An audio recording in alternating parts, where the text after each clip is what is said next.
Hello, everyone, and welcome back to Just English with Emily, where every conversation helps you learn.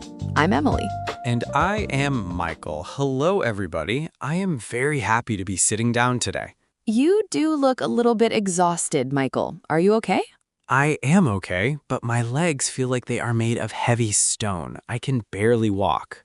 Oh, no. Did you run a marathon this weekend without telling me?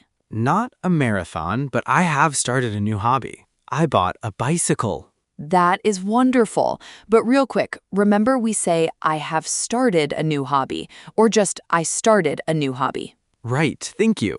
I started a new hobby. I decided I needed to get outside and exercise more.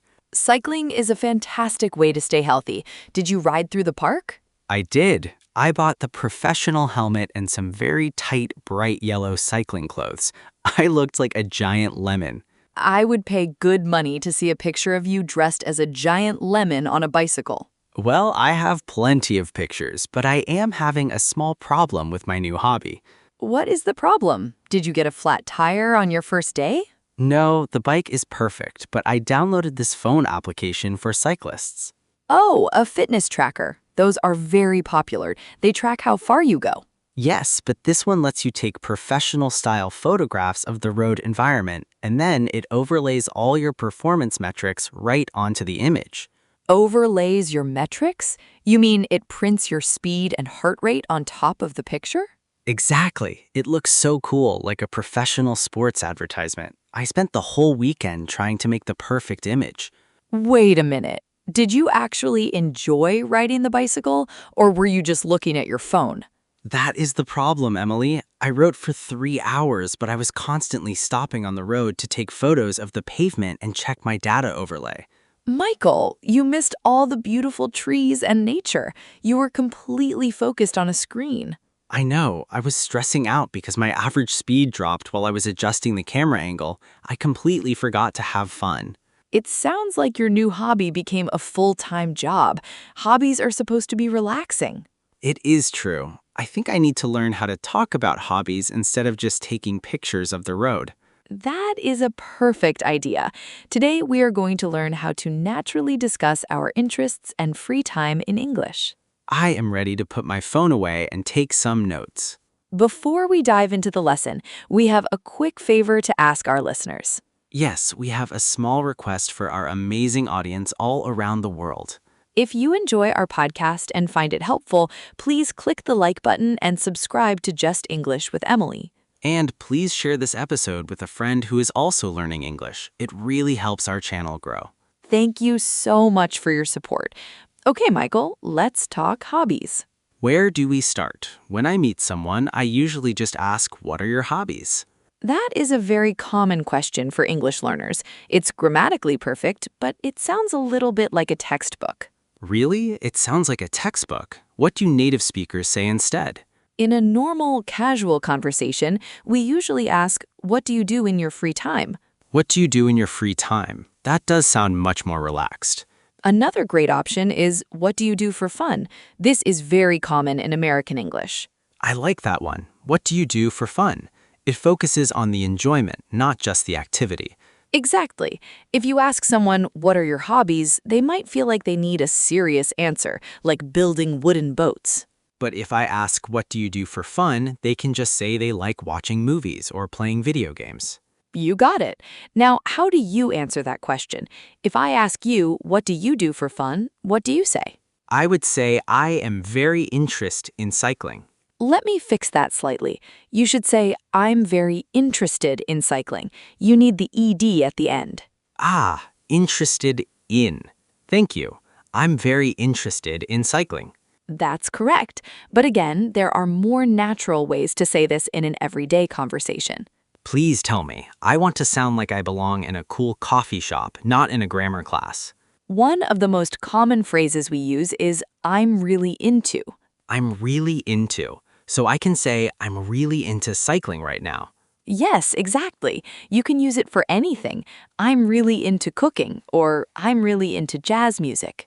That is a great phrase. It sounds so natural. What if I'm just starting a hobby? If it's completely new, you can say, I've just started getting into.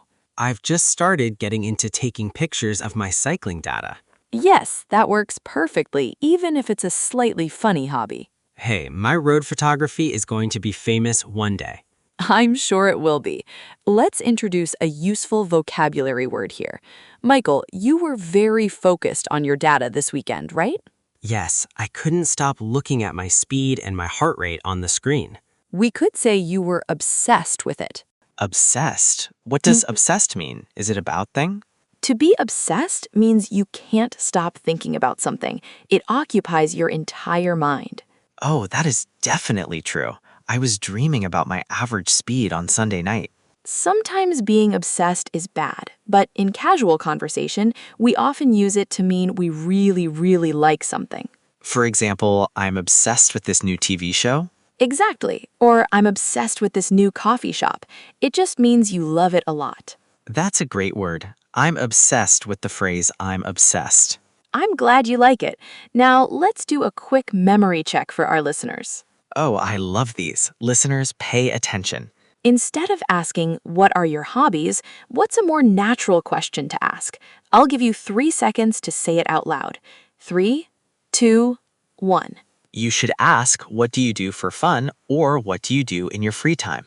Excellent job, everyone. I hope you said it out loud wherever you're listening from. Emily, what do you do for fun? Are you obsessed with any hobbies? Well, I don't wear tight yellow clothes, but I'm really into baking. I love making bread. Baking bread. That sounds delicious, but it also sounds very difficult. It can be tricky, but it's very relaxing. Now, Michael, this is where many English learners get stuck in a conversation. What do you mean? I asked you a question and you answered it. Conversation finished, right? No, that's the problem. If you just say, "Oh, cool," and stop talking, the conversation dies. That is true. It creates a very awkward silence. The ping pong ball drops on the floor. Exactly. You need to ask follow-up questions to keep the ping pong game going. It shows you care. How do I do that? What should I ask you about your bread? You can ask about time, reasons, or feelings. For example, how long have you been doing that? How long have you been doing that? Okay, Emily, how long have you been baking bread? I've been baking for about 3 years now. See, the conversation is still alive. What is another good follow-up question I can use for any hobby? You can ask, "What's your favorite part about it?" Or, "How did you get into that?" How did you get into that? That means, why did you start doing it? Exactly. It asks for a story, and people love telling stories about things they enjoy. Let me try this. Listeners, I'm going to challenge Emily. Oh boy, a challenge. What are we doing? I'm going to name a hobby, and you have exactly 5 seconds to give me a natural follow-up question. Okay, I am ready. Give me a hobby.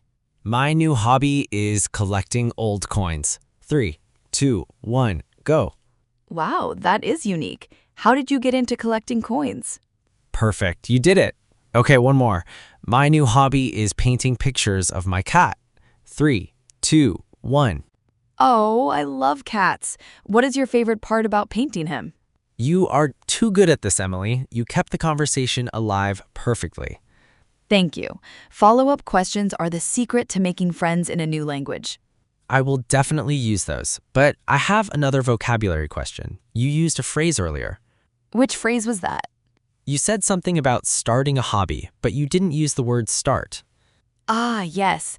I think I used the phrasal verb take up.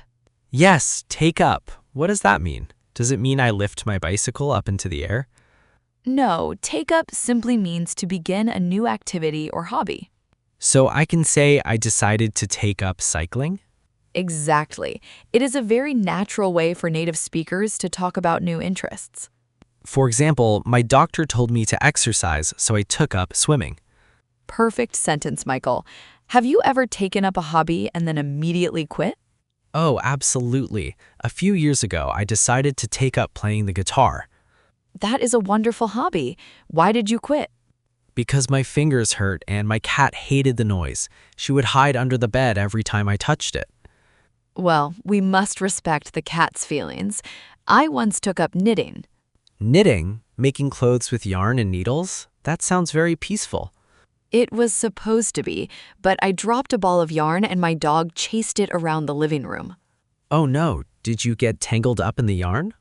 Yes, it wrapped around the legs of the sofa, the coffee table, and my own ankles. I was trapped. That sounds like a comedy movie. So you did not become a professional knitter. No, I gave up after one day. I decided to stick to baking bread. It's much safer. This is a great conversation. But Emily, what happens if someone has a hobby that you don't understand? What do you mean? Like a very strange hobby? Yes, my uncle has a very strange hobby. He collects ceramic frogs. He has hundreds of them. Ceramic frogs. That is definitely a unique interest. When he talks about his frogs, I don't know what to say. I just nod my head and look at the wall. That is a very real problem. You want to be polite, but you have no idea what to ask. Exactly. I cannot say, I'm obsessed with your fake frogs. That would be a lie. You don't have to lie. A great phrase to use is, "That sounds interesting. Tell me more about it." That sounds interesting. Tell me more about it. So I put the ball back on their side of the table. Exactly. You let them do the talking. You can also ask, "What do you like most about it?" That is so smart. Even if I don't care about ceramic frogs, he can talk about why he cares. Yes, people just want to feel heard. If you show a little curiosity, they will be very happy. This is excellent advice. It saves me from awkward silences with my uncle. I'm glad it helps.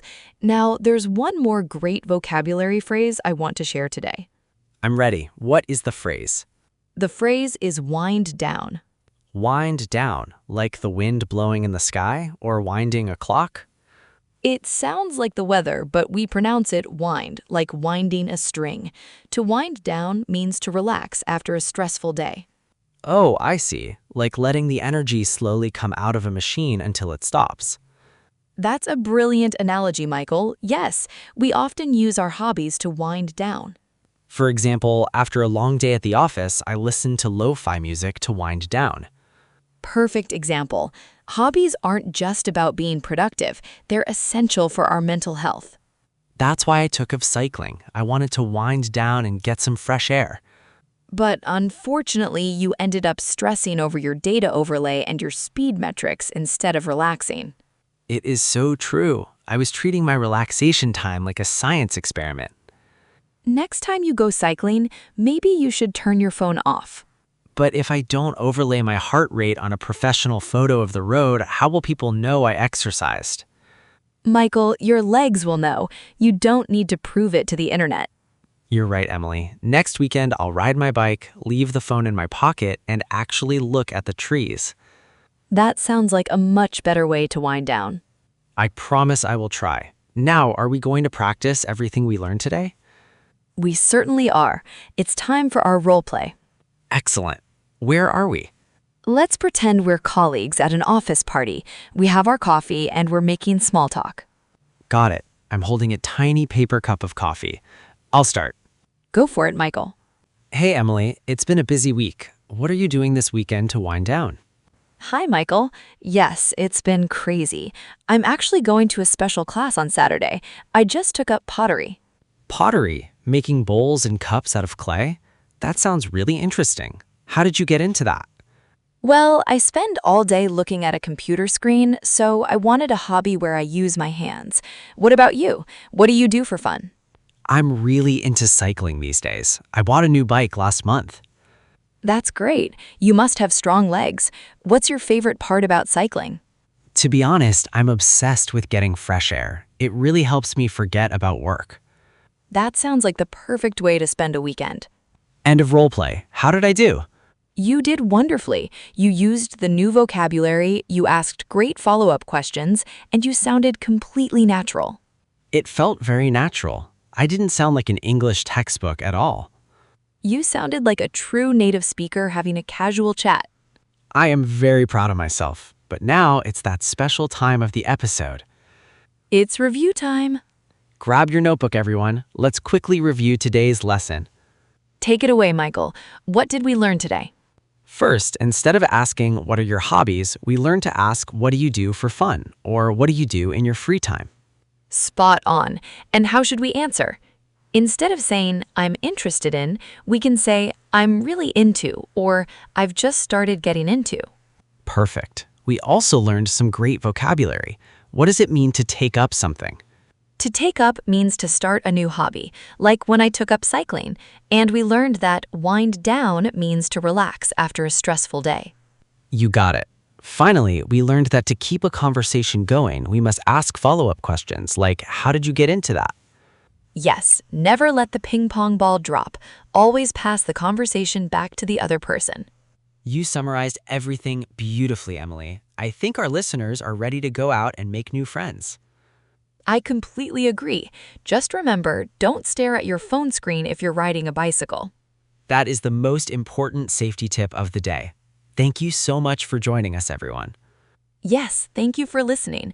Please remember to hit the like button, subscribe to the channel, and share this podcast with your friends. Before we go, we have a question for you to answer in the comments. We want to know, what is a new hobby that you want to take up this year? Write your answers in the comments using the phrase, I want to take up. We read every single one. Practice your new English, and we'll see you in the comments section. See you next time. Bye, everyone.